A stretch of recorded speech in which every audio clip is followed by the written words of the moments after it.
नर्मदे हर मैया। नर्मदे हर।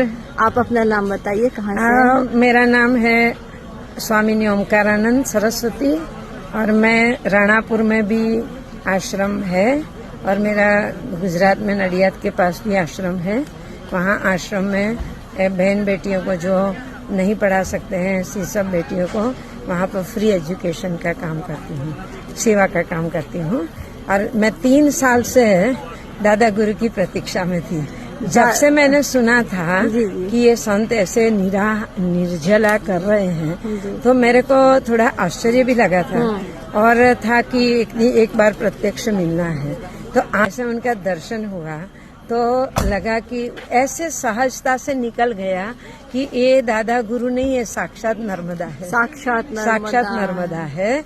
और यही रूप में घूम रही है माँ नर्मदा और पूरे भारतवर्ष में ये एक प्रतिभा, एक प्रभाव कि नर्मदा क्या है। ये कोई साधारण जल नहीं है, माँ साक्षात प्रकट है और उनका क्या प्रभाव है वो इनके द्वारा माँ आज पूरे दुनिया में प्रकट कर रहे हैं। ऐसे संत महापुरुष जो होते हैं ना, उनका देह है न, वो चिदानंदमय देह बन जाता है।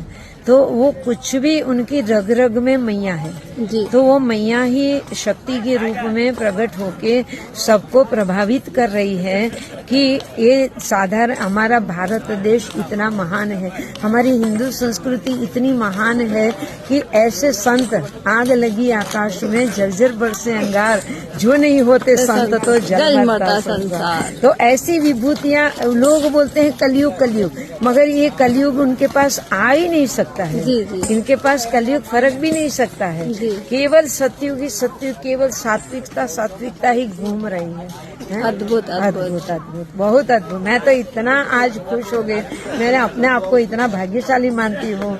निष्काम प्रेम, किसी से लेना देना नहीं, फिर भी एक अपना स्वरूप मान के देखो ना, छोटे बच्चे के साथ कैसे खेल रहे हैं, वृक्ष के साथ कैसे बात कर रहे हैं, इतनी निर्दोषता, इतनी सहजता, बालवत किशोरवत, बाल स्वरूप ही खेल रहा है। वो अवधूत का अर्थ ही होता है बाल वृत्ति शिशुवृत्ति। अवधूत पूरा उसको लगता है, अवधूत दिगंबर की एक लंगोटी मात्रा, वो भी मर्यादा के कारण।